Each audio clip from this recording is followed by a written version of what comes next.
Bom, boa noite a todos.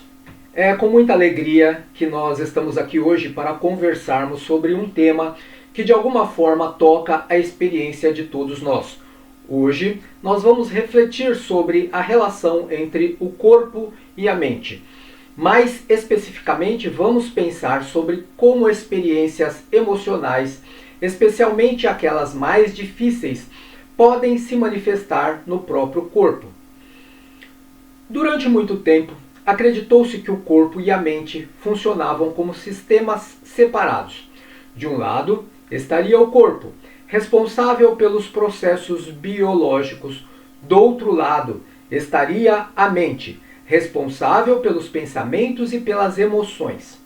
Mas hoje, sabemos que essa divisão é apenas uma forma simplificada de entender algo muito mais complexo. A experiência humana é profundamente integrada. Aquilo que sentimos, aquilo que pensamos, aquilo que vivemos ao longo da vida, tudo isso influencia o funcionamento do organismo. Em outras palavras, essa história, ou a nossa história, emocional, também se inscreve no corpo. E é justamente sobre isso que nós queremos conversar hoje. Bem, eu gostaria de começar com uma pergunta muito simples, mas, ao mesmo tempo, algo bastante revelador para nós. Você já percebeu como emoções afetam o seu corpo? Pense por um instante em situações de estresse, por exemplo, talvez antes de uma prova, antes de uma reunião importante, antes de uma conversa difícil. O que acontece com o seu corpo nessas situações? Muitas pessoas relatam ter dor de cabeça. Outras sentem o estômago apertado, embrulhado. Algumas percebem que existe alguma tensão no ombro, no pescoço. Outras ainda relatam dificuldades para dormir na véspera de uma prova, de um evento importante. Nossas experiências são extremamente comuns e todas elas mostram algo fundamental. As emoções não ficam apenas na mente, elas produzem respostas físicas. O corpo reage, o organismo se mobiliza, a respiração se altera, assim como os batimentos cardíacos, que também mudam.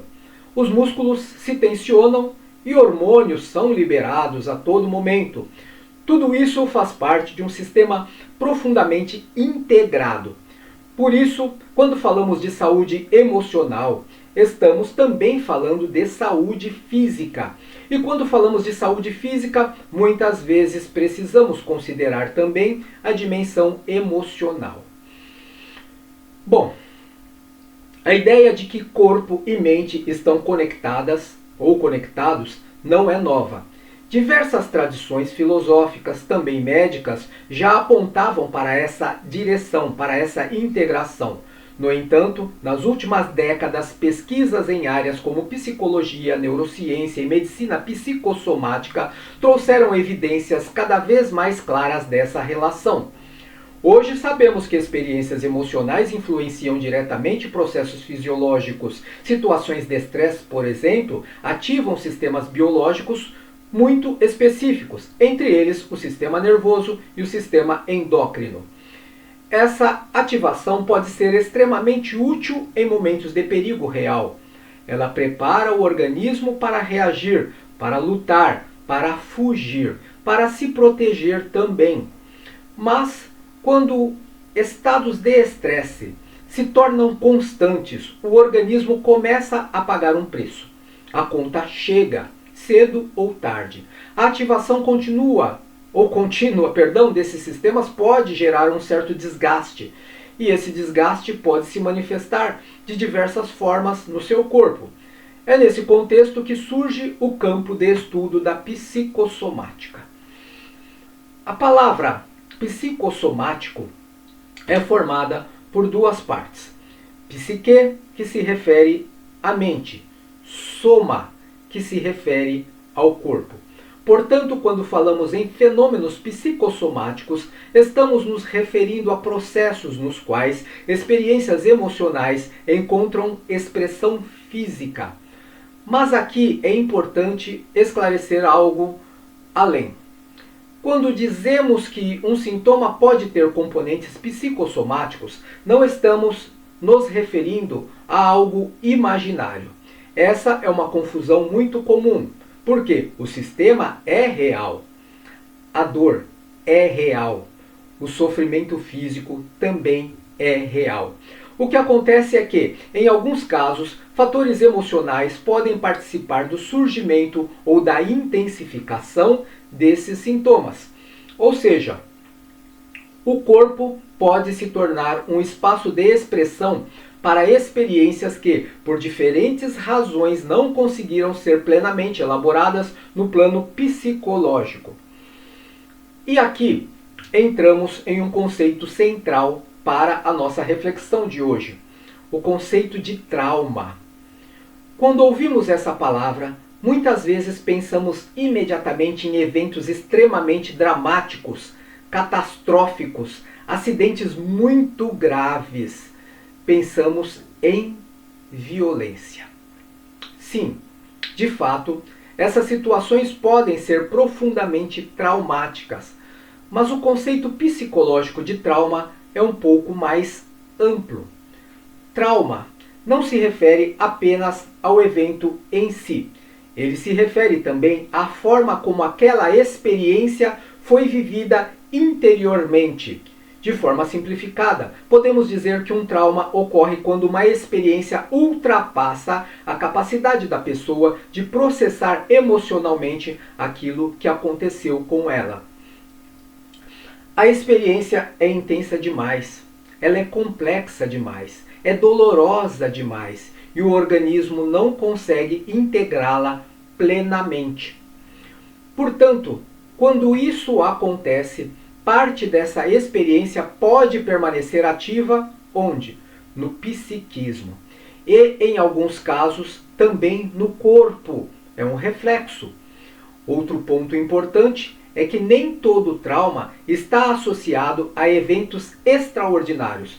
Muitas vezes, experiências traumáticas podem surgir de situações aparentemente comuns, especialmente quando essas situações se repetem ao longo do tempo.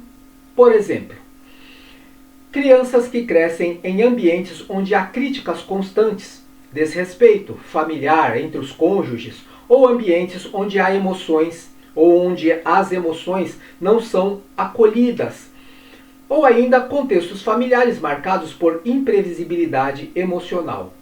Em muitos casos, essas experiências não são reconhecidas imediatamente como sendo traumáticas, mas elas podem deixar marcas profundas, especialmente quando ocorrem durante fases importantes do desenvolvimento infantil. Ao longo do tempo, essas marcas podem influenciar a forma como a pessoa se relaciona consigo mesmo, com os outros e com o próprio corpo. Existe uma frase muito conhecida no campo da psicologia do trauma que diz o seguinte: o corpo guarda as marcas daquilo que foi vivido.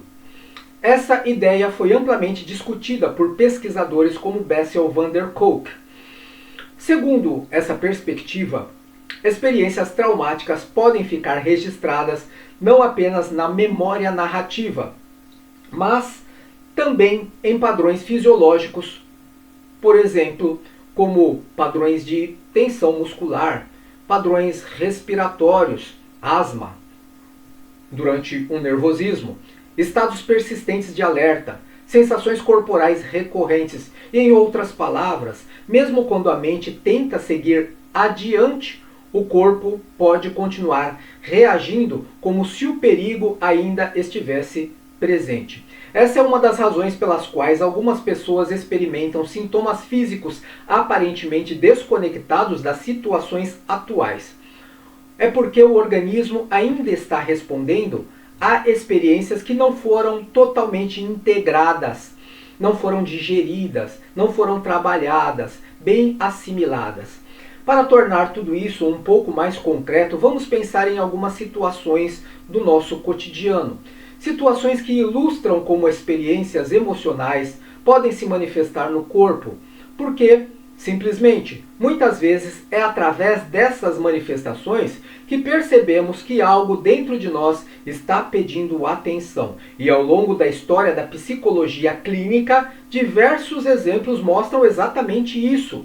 Histórias nas quais o corpo acaba se tornando uma forma de linguagem, de expressão, uma linguagem que expressa aquilo que não conseguiu ser dito de outra maneira. Ele não encontrou uma forma de se expressar.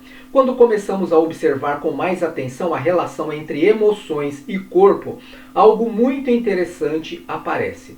O corpo, muitas vezes, funciona como uma forma de linguagem, uma linguagem diferente das palavras, mas ainda assim uma linguagem que, quando uma emoção consegue ser reconhecida, nomeada, se expressar, ela encontra caminhos mais diretos de elaboração. A pessoa pode falar sobre aquilo, pode compartilhar a experiência, pode refletir sobre o que está acontecendo, mas quando uma emoção não encontra espaço para ser reconhecida ou expressar-se, ela nem sempre desaparece. Ela pode continuar ativa dentro do organismo. Em alguns casos, pode encontrar no corpo essa forma de expressão.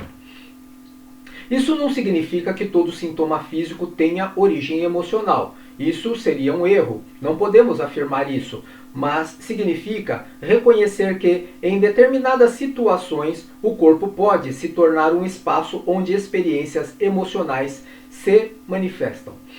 Bem, para ilustrar isso, eu vou compartilhar uma história clínica. É uma história que, naturalmente, com todos os detalhes, eles vão ser modificados. Nós modificaremos isso para preservar a privacidade da verdade. Mas a dinâmica é bastante representativa.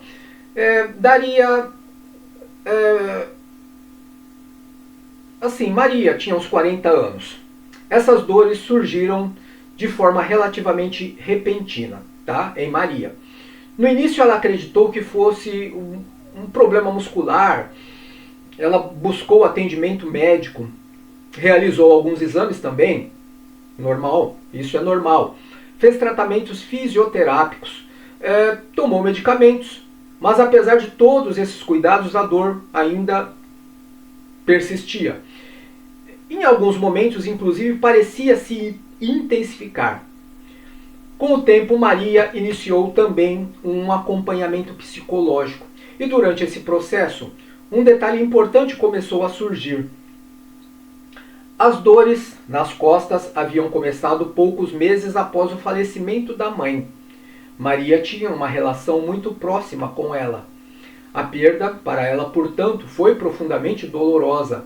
Mas Maria sentia que precisava ser forte. Ela precisava continuar trabalhando, precisava cuidar da família, precisava manter tudo funcionando como se ela tivesse controle absoluto sobre o todo. Então ela fez algo que muitas pessoas fazem. Ela tentou seguir em frente sem realmente entrar em contato com o próprio luto. As emoções ficaram suspensas, não foram elaboradas, e pouco tempo depois o corpo começou a reagir. Ao longo desse processo terapêutico, Maria começou gradualmente a reconhecer e expressar sua dor emocional. E paralelamente a isso, algo curioso começou a acontecer. A intensidade das dores físicas também começou a diminuir. Esse tipo de situação não é incomum na prática clínica, e ele nos convida a refletir sobre algo bastante importante. É que às vezes o corpo expressa pesos emocionais que a pessoa está carregando. Eu vou então compartilhar agora um outro exemplo diferente, agora do Carlos, né, que tinha 29 anos e apresentava crises frequentes de gastrite. Carlos é um nome fictício, assim como Maria. Essas crises começaram a aparecer principalmente em períodos específicos, momentos de avaliação no trabalho, reuniões importantes, situações em que ele sentia que estava sendo julgado ou avaliado.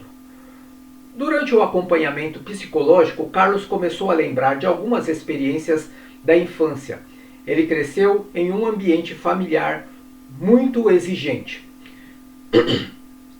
Seu pai era extremamente crítico.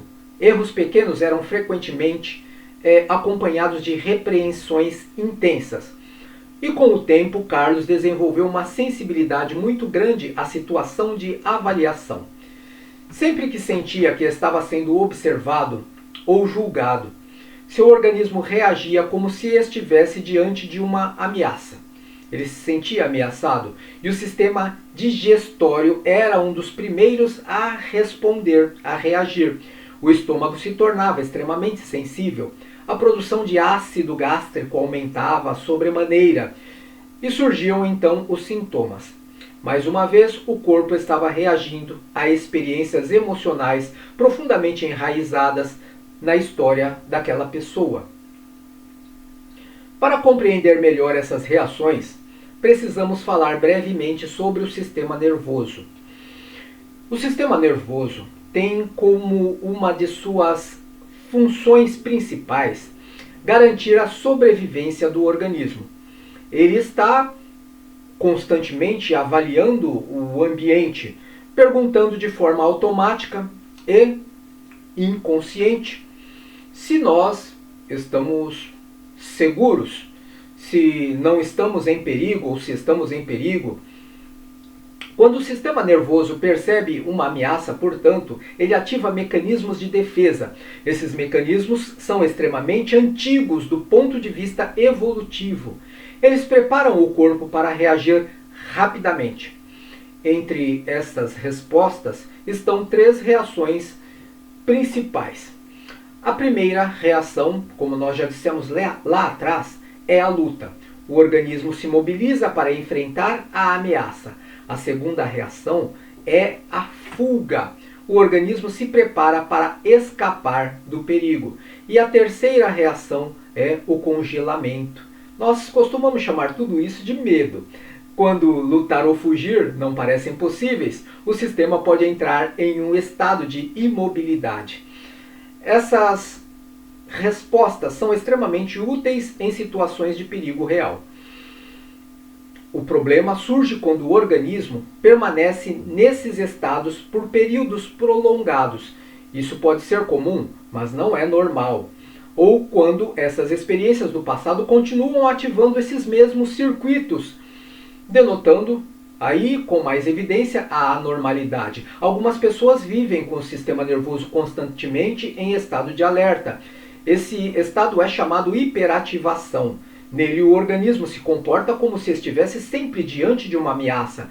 Entre os sinais mais comuns estão a ansiedade constante, a TAG, a tensão muscular, a dificuldade para relaxar, a irritabilidade, a hipervigilância também é um destes problemas, e a dificuldade para dormir, que seria um dos mais comuns. O corpo permanece mobilizado como se estivesse sempre esperando que algo ruim aconteça. Com o tempo, essa hiperativação contínua pode gerar desgaste físico, e esse desgaste pode contribuir para o surgimento de outros diversos, inumeráveis sintomas. Em outras situações, o sistema nervoso pode reagir de maneira diferente também. Em vez da ativação intensa, ocorre uma espécie de desligamento. Esse estado é chamado de hipoativação. Hiperativação, hipoativação. Nele, a pessoa pode experimentar sensação de vazio, falta de energia, dificuldade de sentir emoções, cansaço persistente, sensação de desconexão. É como se o organismo estivesse tentando economizar energia, tentando se proteger através de uma forma de retração. Assim como a hiperativação, esse estado também pode gerar consequências para o funcionamento do corpo. Bom, eu vou fazer o seguinte, eu vou compartilhar mais um exemplo que eu lembrei agora que ilustra bem essa dinâmica. Vamos chamar o personagem de Ana. Tinha 35 anos e desenvolveu uma dermatite recorrente. As crises surgiam em períodos muito específicos para Ana, momentos de grande pressão emocional, especialmente em situações de conflito familiar. Durante o processo terapêutico, Ana começou a perceber algo curioso. Sempre que precisava se posicionar em relação a alguém e não conseguia, pouco tempo depois surgiam as crises na pele. Era como se o corpo estivesse reagindo naquele limite que ela não conseguia expressar-se verbalmente. Com o tempo, ao desenvolver maior capacidade de comunicação e de estabelecimento de limites, as crises começaram a diminuir. Esse exemplo ilustra algo muito importante.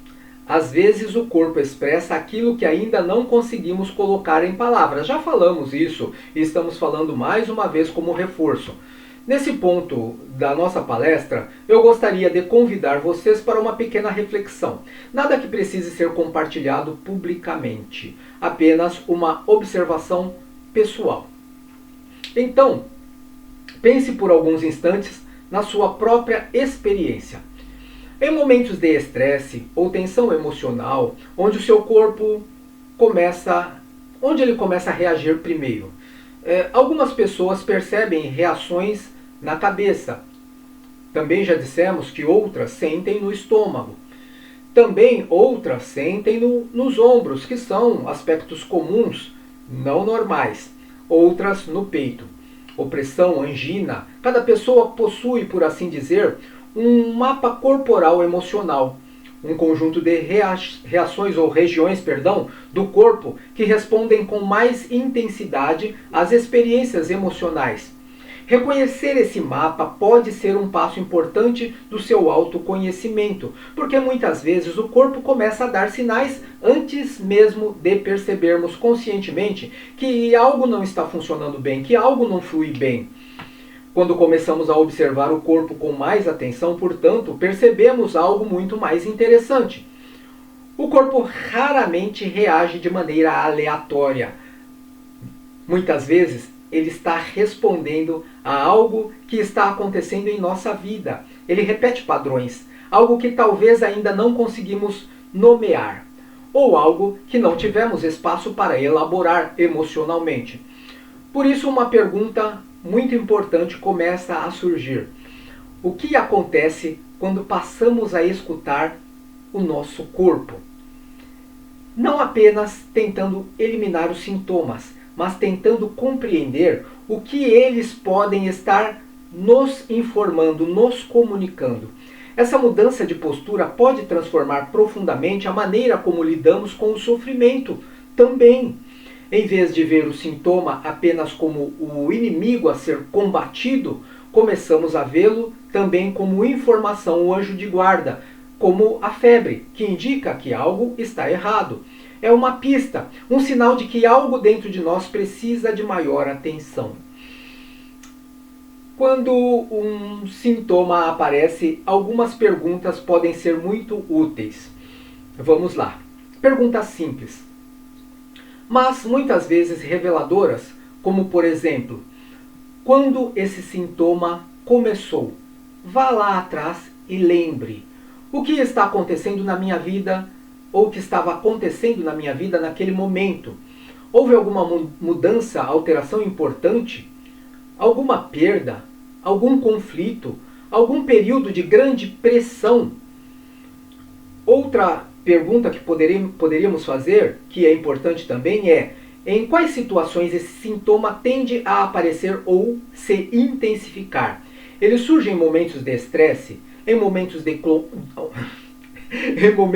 conflito, em situações em que é preciso me posicionar, ou talvez em momentos de sobrecarga. Essas perguntas não substituem a avaliação médica, mas serão úteis também a informar ao seu médico. Isso é fundamental deixar muito bem claro. Sintomas físicos sempre devem ser investigados do ponto de vista médico, mas, ao mesmo tempo, observar a dimensão emocional pode também trazer uma compreensão muito mais ampla da experiência. Quando falamos de saúde de forma mais integrada, holística, começamos a perceber que o cuidado também precisa ser integrado. Em muitos casos, abordagens mais eficazes envolvem diferentes dimensões. O cuidado médico continua sendo essencial. Ele permite investigar o funcionamento do organismo, identificar possíveis alterações biológicas, indicar inclusive os tratamentos necessários. Mas em alguns casos, o cuidado psicológico também se torna fundamental, talvez em muitos casos, especialmente quando percebemos que experiências emocionais estão influenciando o modo como o corpo reage. A psicoterapia pode oferecer um espaço seguro para que experiências difíceis sejam elaboradas, para que emoções possam ser reconhecidas e expressas, para que a pessoa possa inclusive reconstruir a narrativa da própria história. Além disso, existem práticas que ajudam a fortalecer a conexão entre corpo e consciência. Práticas que favorecem a regulação do sistema nervoso. Entre elas, podemos citar, por exemplo, exercícios de respiração consciente. Ensinamos isso muito em nossos cursos. Práticas corporais, meditação, atividades físicas regulares, momentos de pausa e de descanso. Quando tudo isso, ou da forma que tudo isso contribui para que o organismo se recupere gradualmente, nós encontramos estados de maior equilíbrio. Uma mudança muito importante acontece quando começamos a olhar para o corpo de uma outra maneira. Durante muito tempo, quando sentimos dor ou desconforto, nossa reação imediata era pensar: meu corpo está falhando, algo está errado comigo. Mas em muitos casos o corpo não está nos sabotando, ele está tentando nos proteger, ele está sinalizando que algo precisa de maior atenção, ele está tentando nos comunicar que certas experiências estão ultrapassando os limites. Experiências de gula, abuso de drogas, abuso de sexo, abuso de álcool. Quando conseguimos olhar para o corpo dessa maneira, a relação com ele começa a mudar. Em vez de luta constante, começa a surgir um espaço de escuta. E muitas vezes essa escuta já representa o início de um processo de cuidado. É simples assim. Outro ponto fundamental que podemos abordar é desenvolver maior consciência emocional. Muitas pessoas cresceram em contextos onde emoções não eram bem acolhidas. Frases como "não chore" ou "isso não é nada", frases do tipo "seja forte" ou "pare de reclamar", acabam ensinando que sentir é algo que deve ser evitado ou reprimido. Com o tempo, algumas pessoas aprendem a se desconectar das próprias emoções. Elas continuam funcionando, sim, continuam trabalhando também, continuam cuidando das suas responsabilidades, mas elas perdem o contato com aquilo que estão sentindo internamente, elas se desligam de si mesmas. O problema é que emoções não desaparecem simplesmente porque nós queremos, porque deixamos de prestar atenção nelas. Elas continuam atuando no organismo. Por isso, aprender a reconhecer emoções é um passo importante de cuidado. Nomear emoções também. Compreender emoções também. Expressar emoções de maneira saudável é muito importante. Tudo isso contribui para que elas possam ser melhor elaboradas. E muitas vezes, quando emoções encontram espaço para serem reconhecidas, o corpo deixa de precisar expressá-las sozinhos. Enfim, o corpo tem suas funções e nós, psicologicamente, a da expressão das emoções. Nesse momento final da nossa conversa, eu gostaria de deixar um convite.